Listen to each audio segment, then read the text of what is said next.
सभी की नजरें लगी हैं दिल्ली में असेंबली इंतखाबात की वोटों की गिनती पर। 21 काउंटिंग मराकज पर सुबह 8 बजे से जारी है वोटों की गिनती।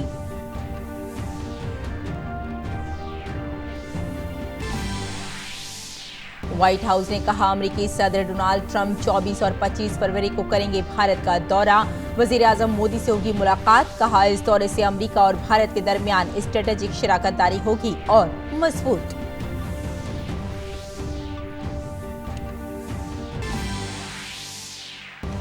वजीर खजाना निर्मला सीतारमण मरकजी बजट पर लोकसभा और राज्यसभा में आज दे सकती हैं बहस का जवाब। पार्लियामेंट के बजट इजलास के पहले सेशन का आज आखिरी दिन। आइंदा महीने की 2 तारीख से शुरू होगा दूसरा सेशन। चीन में कोरोना वायरस से मरने वालों की तादाद 1000 से तजावुज। भारत सरकार पूरी तरह मोहतात। सेहत सेक्रेटरी ने रियासतों के साथ तैयारियों का लिया जायजा। केरल में 3 मुश्तबा मरीजों में से 2 की जांच रिपोर्ट नेगेटिव।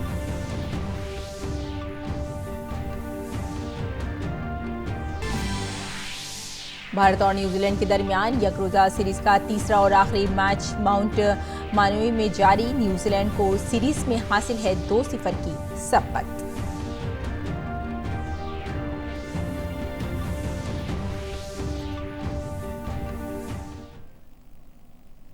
आदाब नाजरीन, खबरनामे में आपका खैर मकदम है। मैं हूं आपके साथ रेशमा फारूकी। आइए तफसील से आप खबरों पर नजर डाल लेते हैं। दिल्ली में असेंबली इंतखाबात के लिए 8 फरवरी को हुई पोलिंग के बाद 8 बजे से दिल्ली की 21 मकामात पर वोटों की गिनती शुरू हो गई है। इन इंतखाबात में 70 असेंबली हलकों के लिए 672 उम्मीदवार अपने किस्मत आजमा रहे हैं। इब्तिदाई रुझानात के मुताबिक आम आदमी पार्टी ने 51 और बीजेपी ने 19 सीटों पर इस वक्त सबकत बनाई हुई है। अफसरान के मुताबिक रायशुमारी के लिए 33 मुशाहिदीन मुकर्रर किए गए हैं। हिफाजती एहलकारों स्ट्रांग रूम की सख्त निगरानी कर रहे हैं, जहां इलेक्ट्रॉनिक वोटिंग मशीन रखी गई हैं। दिल्ली असेंबली इंतखाबात के नताइज से कबल बीजेपी के सीनियर लीडर विजय गोयल ने आज दिल्ली के हनुमान मंदिर में पूजा अर्चना की।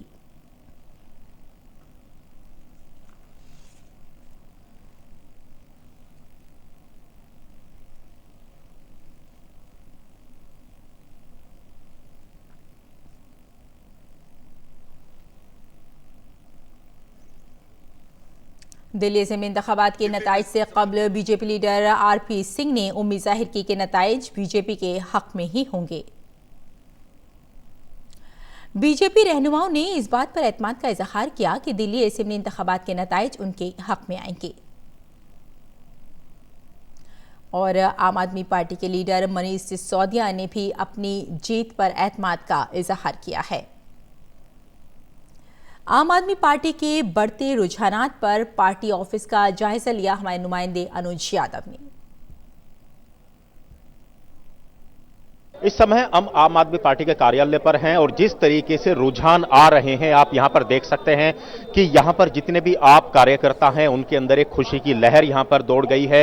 यहां पर टीवी स्क्रीन का इंतजाम किया गया है। पल पल के जो खबर आ रही है, नतीजे आ रहे हैं, रुझान आ रहे हैं, उस पर यहां पर जो रुझानों को देखकर है इनके अंदर खुशी लगातार बढ़ती जा रही है। कार्यकर्ताओं के अंदर पार्टी कार्यालय को भी पूरी तरीके से सजा दिया गया। आप देख सकते हैं कि यहां पर गुब्बारे यहां पर लगाए गए हैं। अच्छे होंगे 5 साल दिल्ली में तो केजरीवाल है, ये अब यहां पर होर्डिंग जो हैं यहां पर लगा दी गई हैं। और जिस तरीके से लगातार आम आदमी पार्टी जो है रुझानों के अंदर, नतीजों के अंदर बहुमत की तरफ लगातार बढ़ रही है, उसके बाद यहां पार्टी कार्यालय के अंदर लगातार भीड़ यहां पर बढ़ती जा रही है।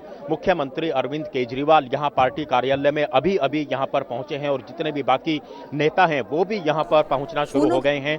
दूसरी तरफ आप देख सकते हैं कि मीडिया के लिए भी यहां पर एक अलग से स्टैंड बनाया गया है। यहां पर दिल्ली देश भर का जितना भी मीडिया है वो यहां पर लगा हुआ है। लोगों के अंदर यहां पर काफी उत्साह है और उम्मीद की जा रही है कि जब ये रुझान नतीजों में बदलने शुरू हो जाएंगे तो मुख्यमंत्री अरविंद केजरीवाल यहां पर आएंगे और कार्यकर्ताओं को यहां पर संबोधित भी करेंगे, मीडिया से भी वो बातचीत करेंगे। तो कुल मिलाकर अभी नतीजे आने शुरू हुए हैं, रुझान अभी चल रहे हैं, लेकिन किस तरीके से तस्वीर आगे बदलती है या यही तस्वीर आगे बढ़ती है ये देखने वाली बात जरूर होगी। अपने कैमरामैन मोहित के साथ अनुज यादव, डीडी न्यूज, दिल्ली।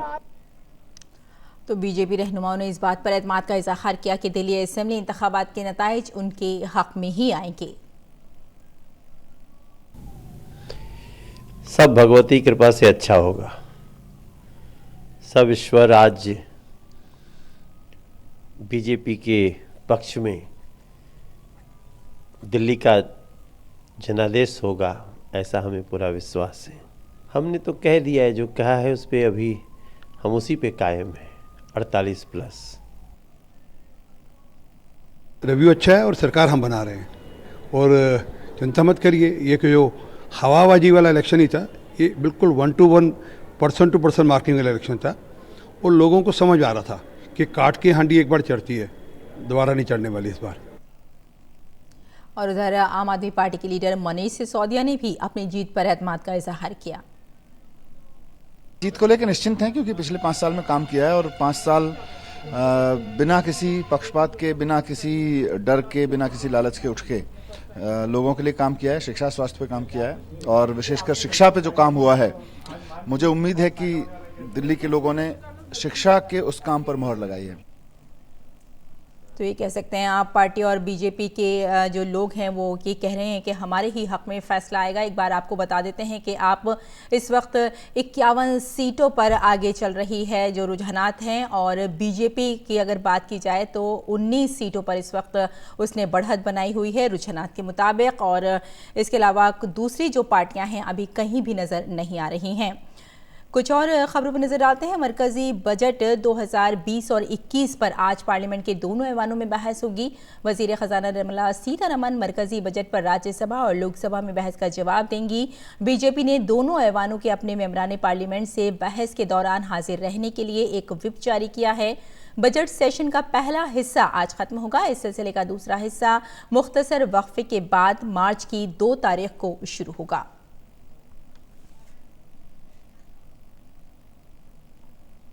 और पार्लियामेंट की बात की जाए तो पार्लियामेंट के दोनों ऐवानों में बजट पर बहस हुई, जिसमें तमाम अराकीन ने हिस्सा लिया। हुक्मरान जमात की तरफ से हिस्सा लेने वाले मेंबरान ने किसानों की बहबूद और तरक्की की रफ्तार को तेज करने के लिए मोदी हुकूमत के फैसलों की तारीफ की। वहीं राज्यसभा में वक्फा सवालात मुलतवी करके बजट पर बहस की शुरुआत की गई। राज्यसभा में हिज़्ब इख्तिलाफ ने जहां इक़्तिसादी महाज पर हुकूमत को घेरने की कोशिश की, वहीं हुक्मरान जमात ने बजट की तारीफ की। पार्लियामेंट के बजट सेशन का आज आखिरी दिन है। ऐसे में दोनों ऐवानों में बजट पर बहस को पूरा करने के साथ ही हुकूमत की कोशिश होगी कि दीगर अहम कामकाज भी पूरे किए जाएं। बीजेपी ने राज्यसभा में अपने सभी मेंबरान को पार्लियामेंट में मौजूद रहने के लिए व्हिप जारी किया है। आज आखिरी दिन वजीर खजाना निर्मला सीतारमण मरकजी बजट पर लोकसभा में बहस का जवाब दे सकती हैं।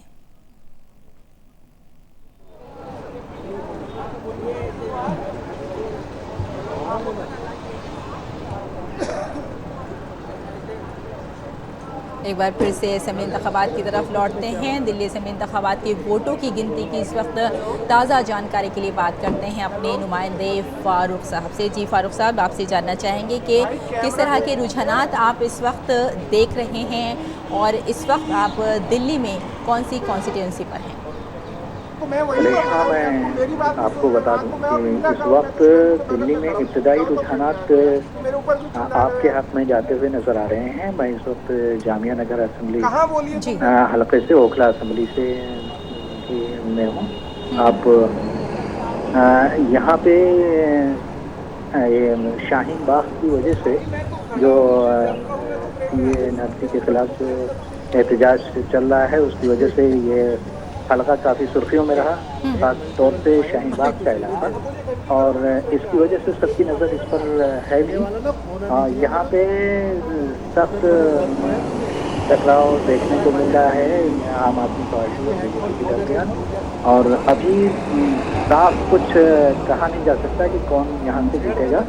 अलबत्ता जो लोगों के रुझानात लोग बता रहे हैं कि जिस हिसाब से उन्होंने पोलिंग की है, उस हिसाब से आम आदमी पार्टी की तरफ ज़्यादा झुकाव है। इसके रुकने असेंबली हैं। जी हाँ, लेकिन ये कहा नहीं जा सकता जब तक के नताइज ना आ जाएं कि कौन सी पार्टी आगे रहेगी और कौन सी नताइज किसके हक में बेहतर होंगी। जी रेश, सिलसिले में बहुत साफ कुछ कहा नहीं जा सकता है, क्योंकि थोड़ा सा मामला यहाँ पे ज़्यादा वो है, और लोगों को जो है अब इसके बारे में फैसला होने में थोड़ा टाइम लगेगा अभी। और मुझे लगता है कि 1-2 घंटे 3 घंटे के बाद कुछ बात साफ हो पाएगी। अलबत्ता जो लोगों का कहना है वो उसके मुताबिक तो आम आदमी पार्टी को लोगों ने ज़्यादा वोट दिया है यहाँ इस हलके में। लेकिन जो है अब और क्या चीज़ें हुई दूसरी जगहों पे किस तरह से लोगों ने, और बहुत ज़्यादा खुल के लोग नहीं बोल रहे हैं, तो अब नतीजा आने के बाद ही पूरी तरह से अभी 1-2 घंटे बाद साफ होगा।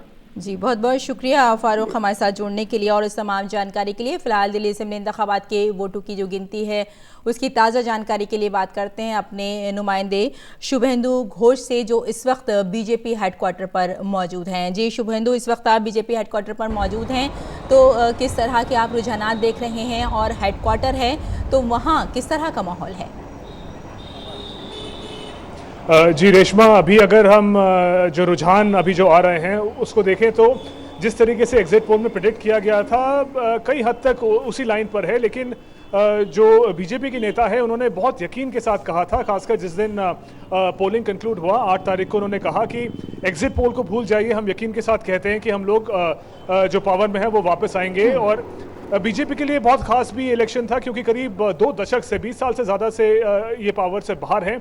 उनके लिए बहुत ज़रूरी था इस बार दिल्ली के लेजिस्लेटिव असेंबली के चुनाव में वापस आना। लेकिन अभी जो रुझान आ रहे हैं उसमें तो आम आदमी पार्टी काफ़ी बड़ी मार्जिन के साथ आगे हैं, लेकिन अभी भी जो नेता है उनका यकीन यही है कि ये रुझान है, आगे जैसे थोड़ा समय बीतेगा तो जो रियल रिजल्ट है, जो नंबर्स हैं वो उनकी तरफ है। तो अभी भी यकीन जो है बीजेपी के नेता बनाए हुए हैं कि आखिर में जीत उन्हीं की होगी। यानी ये कहा जा सकता है कि आप पार्टी और बीजेपी पार्टी दोनों ही दावा कर रहे थे अपनी अपनी जीत का, और दोनों का दावा कितना सच साबित होता है ये अभी हमें वक्त का इंतजार करना होगा। बहुत बहुत शुक्रिया शुभेंदु हमारे साथ जुड़ने के लिए। और फिलहाल दिल्ली असेंबली इंतखाबात के वोटों की गिनती की मज़ीद जानकारी के लिए बात करते हैं अपने नुमाइंदे अनुज से, जो इस वक्त मौजूद हैं आम आदमी पार्टी के ऑफिस के बाहर। जी अनुज, इस वक्त किस तरह के रुझानात हैं? वैसे जो हमारे सामने हैं वो ये चल रहा है कि आपने अब तक 52 सीटों पर बढ़त हासिल कर ली है और बीजेपी अभी रुझानात के मुताबिक 18 सीटों पर आगे चल रही है। फिलहाल आप क्या कहते हैं इन रुझानात पर? लगता है अनुज से हमारा इस वक्त राब्ता नहीं हो पा रहा है, उन तक हमारी आवाज़ नहीं पहुंच पा रही है, उनसे हमारा जो राब्ता है मुनक़ता हो गया है। फ़िलहाल उनसे फिर से बात करने की कोशिश करेंगे। आगे बढ़ते हैं। सुप्रीम कोर्ट के उत्तराखंड के एक मामले में फ़ैसले को लेकर एक बार फिर प्रमोशन में रिजर्वेशन का मसला संगीन हो गया है। सुप्रीम कोर्ट ने जुमे को अपने तबसरे में कहा कि सरकारी मुलाजमतों में प्रमोशन में रिजर्वेशन बुनियादी हक नहीं है। इसे लेकर कल पार्लियामेंट के दोनों ऐवानों में हंगामा देखने को मिला। हालांकि समाजी इंसाफ व तफवीज़ इख्तियारात के वज़ीर ने आला सतही जायजे की यकीन दहानी कराई है। कई जमातों ने मुतालबा किया है कि सरकार सुप्रीम कोर्ट में नजरसानी की अर्जी दायर करे।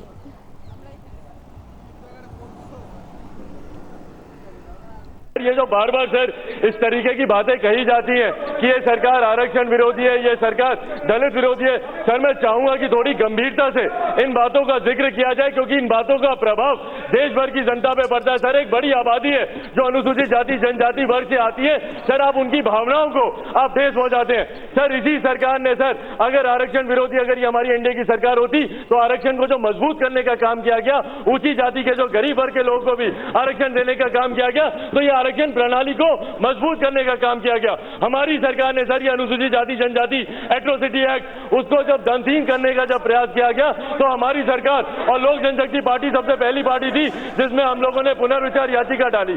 सरकार ने हाउस का समय एक्सटेंड करके 2 दिन 3 दिन के भीतर उस कानून को लोकसभा और राज्यसभा से भी पास करवाया। तो सर हमारी सरकार पूरी तरीके से कटिबद्ध है आरक्षण को लेकर, और आरक्षण को समाप्त करना तो दूर की बात है, उसमें चर्चा की भी गुंजाइश नहीं हो सकती है। और सर्वोच्च न्यायालय का दिनांक 7 फरवरी 2020 को सिविल अपील संख्या 1226/2020 मुकेश कुमार एवं अन्य बनाम उत्तराखंड राज्य एवं अन्य में प्रमोशन में रिजर्वेशन विषय पर फैसला आया है।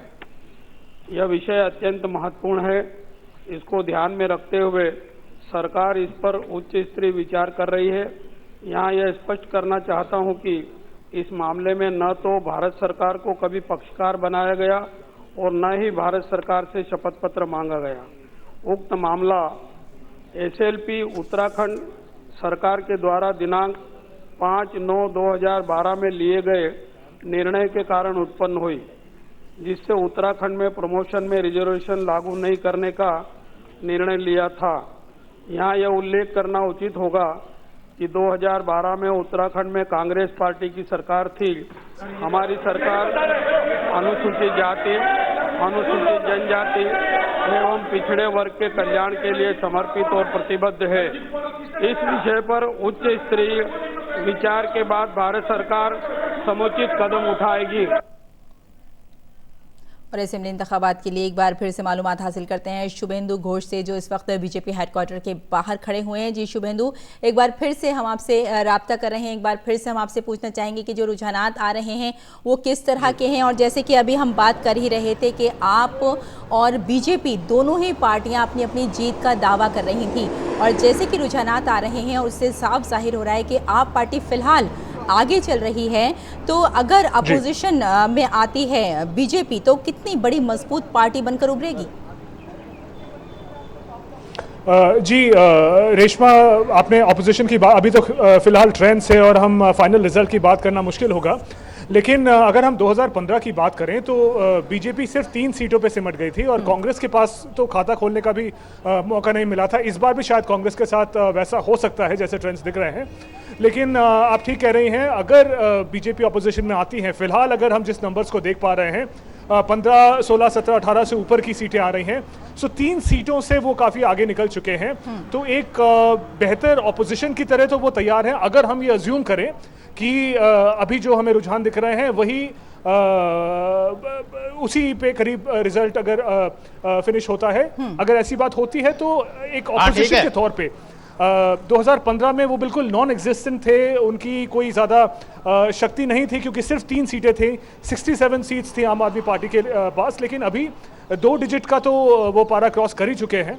तो अगर ऐसा ही रुझान रहता है और अगर हम ऑपोजिशन की बात करें ये मान के कि यही रुझान आखिर में रिजल्ट बनेंगे, तो बेहतर पोजीशन में होगा, थोड़ा शक्तिशाली उनका स्थान होगा ऑपोजिशन के तौर पे। लेकिन फिलहाल ये रुझान ही है रेशमा, अभी बताना ये मुश्किल है कि कौन ऑपोजिशन और कौन रूलिंग पार्टी होगा। लेकिन ये बात है कि पिछले 1 घंटे में रेशमा बीजेपी के जो नंबर्स है उसमें काफी बदलाव हुआ है, करीब 8-9 से वो 15, 16, 17 की फिगर भी क्रॉस कर गए हैं। बिल्कुल, इस वक्त बीजेपी 17 सीटों पर आगे चल रही है। जी 17 सीटों पर इस वक्त आगे चल रही है रुझानात के मुताबिक, और आप 53 सीटों पर आगे चल रही है। लेकिन अगर वहीं कांग्रेस की बात करें तो कांग्रेस का कहीं भी कोई निशान नजर आ ही नहीं रहा है। तो कांग्रेस के बारे में आप क्या कहना चाहेंगे? कांग्रेस के लिए तो बहुत चिंता की बात होगी जरूर रेशमा, क्योंकि अगर हम लेट शीला दीक्षित का रजीम देखें तो 3 बार लगातार वो भारी मतों से जीते थे, लेकिन उसके बाद जब से आम आदमी पार्टी आई 2013 में हमने देखा कि कांग्रेस का जो वोट परसेंटेज था, क्योंकि हम वोट परसेंटेज की अगर पर्सपेक्टिव से बात करें रेशमा, तो भाजपा करीब 30, 32, 33% वोट परसेंटेज हमेशा मेंटेन किए हुए, तब भी जब वो कांग्रेस पावर में थी और वो पावर में नहीं आ पाए। और 2013, 2015 में भी हमने देखा भाजपा ने अपना वो 30-32% का मेंटेन करके रखा था। लेकिन जो कांग्रेस का वोट परसेंटेज में लॉस हुआ है वो पूरा फायदा ज्यादातर आम आदमी पार्टी को गया है। तो आम आदमी पार्टी का जो राइज हुआ है उसका सबसे बड़ा नुकसान कांग्रेस को हुआ है। 2015 में वो अपना अकाउंट नहीं खोल पाए थे। इस बार भी अगर हम एग्जिट पोल्स को देखें, अभी जो रुझान आए उसको देखें तो बड़ा मुश्किल लगता है।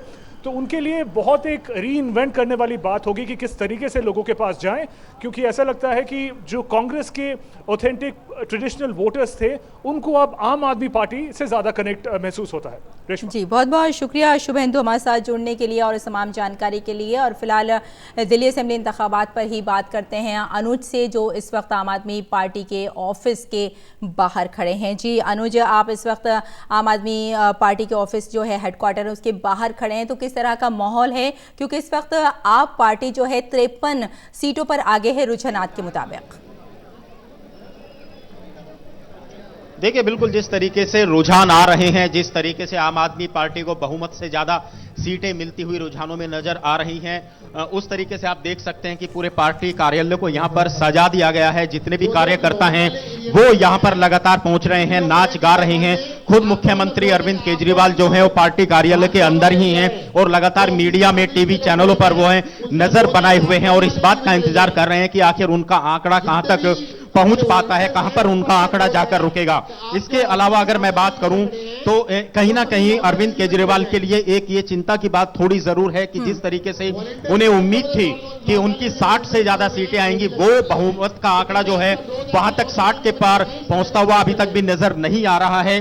और आम आदमी पार्टी का जो एक वोट प्रतिशत है वो भी पहले के मुकाबले यहां पर गिरा है। ये एक सवाल, ऐसे सवाल हैं जो मुख्यमंत्री अरविंद केजरीवाल को उनका जवाब देना पड़ेगा जब वो मीडिया के सामने जरूर आएंगे। लेकिन हाँ, आम आदमी पार्टी के लिए खुशी की बात यह है कि रुझानों के अंदर एक बहुत बड़ी जो बहुमत है वो उनको यहां पर दिल्ली के अंदर मिलता हुआ नजर आ रहा है। लेकिन एक दूसरी अगर मैं बात करूं, अगर 2015 से 19 के विधानसभा की बात करूं तो सिर्फ विपक्ष के 3 भारतीय जनता पार्टी के विधायक यहां पर हुआ करते थे। लेकिन जिस तरीके से भारतीय जनता पार्टी ना सिर्फ डबल डिजिट में पहुंची है बल्कि 20 के आंकड़े को छूने जा रही है, ऐसे में एक विपक्ष मजबूत जो है इस बार दिल्ली की जनता को दिल्ली की विधानसभा में देखने को जरूर यहां पर मिलेगा। और कहीं ना कहीं आम आदमी पार्टी के लिए एक चिंता का विषय जरूर है कि आखिर उनका वोट प्रतिशत और उनकी सीटें कम क्यों होती जा रही हैं, बिल्कुल बीजेपी के मुद्दे को लेकर और दिल्ली को बदलने की बात को लेकर वो दिल्ली की जनता के बीच में गए थे। बिल्कुल, बीजेपी लगातार धीरे धीरे आगे बढ़ रही है और इस वक्त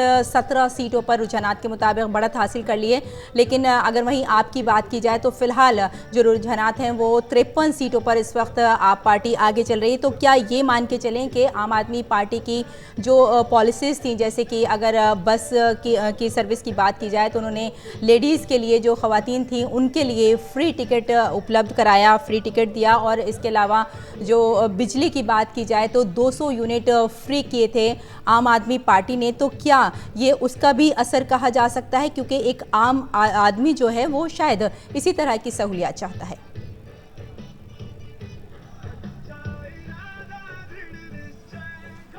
हाँ राजीव भाई। अनुज, आप तक हमारी आवाज़ पहुंच रही है?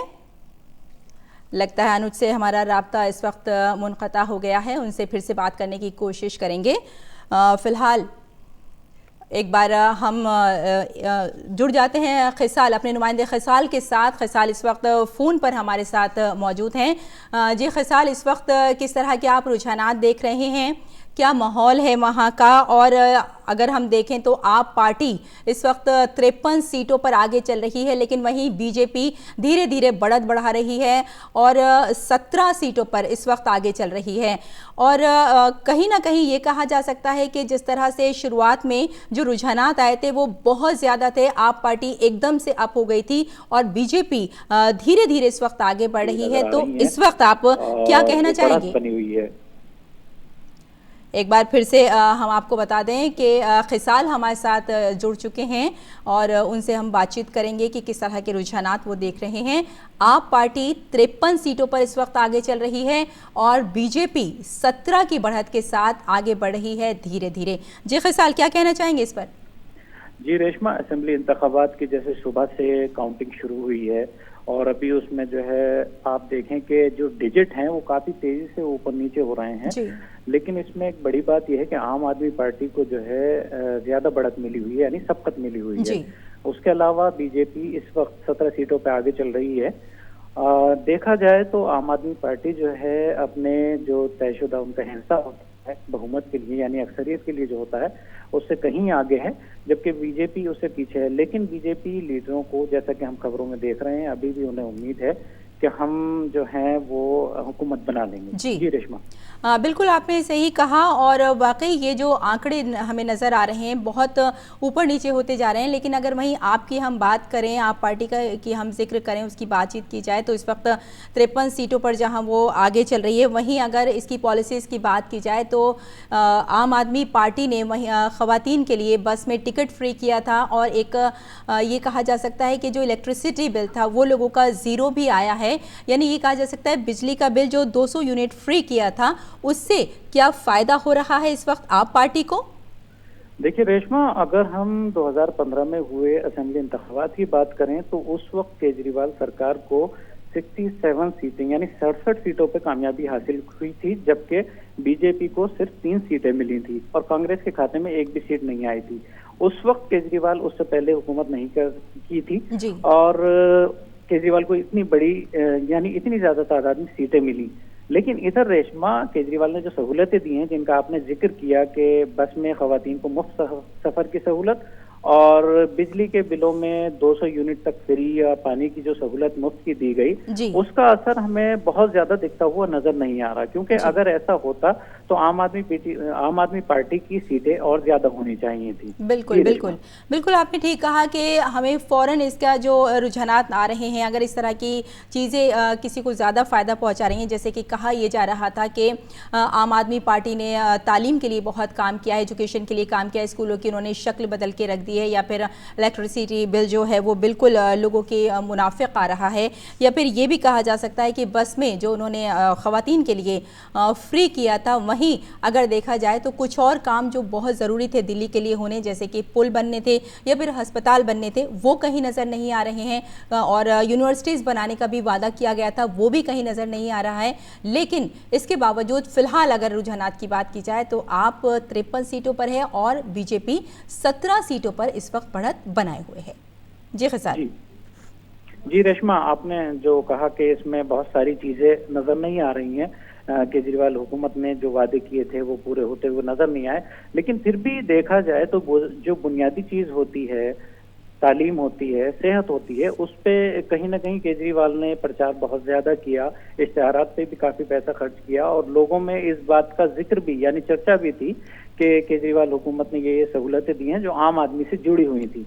लेकिन उसके बावजूद बहुत सारे ऐसे वादे थे जो हुकूमत ने पूरे नहीं किए, जैसे बहुत जगह जगह पे सीसीटीवी कैमरे लगाने की बात थी, दिल्ली में वाईफाई की सहूलत देने की बात की गई थी, वो सब चीजें भी आम आदमी से जुड़ी हुई हैं, जो कि कहीं रोड पे या मतलब ग्राउंड लेवल पे नजर नहीं आई। ये वजह भी एक बड़ी हो सकती है जो केजरीवाल अपने पिछले हिस्से तक नहीं पहुंच पा रहे हैं। बिल्कुल, बहुत शुक्रिया खसाल हमारे साथ जुड़ने के लिए और इस तमाम मालूमात के लिए, जानकारी के लिए। तो एक बार फिर हम आपको बता देते हैं कि इस वक्त जो रुझानात हमारे सामने हैं वो ये हैं कि आप पार्टी इस वक्त 53 सीटों पर आगे चल रही है और बीजेपी इस वक्त 17 सीटों पर आगे है रुझानात के मुताबिक, और कांग्रेस या जो दीगर पार्टियां हैं वो कहीं भी इस वक्त नज़र नहीं आ रही हैं, उनका कोई भी नामो निशान फिलहाल नज़र नहीं आ रहा है। फिलहाल आगे बढ़ते हैं। आज भारतीय जनसंघ के साबिक सदर और सहाफ़ी पंडित दीनदयाल उपाध्याय का यौम वफ़ात है। उन्होंने बीजेपी के लिए नज़रियाती रहनुमा के तौर पर काम किया। दीनदयाल जी को सियासत के साथ साथ अदब में भी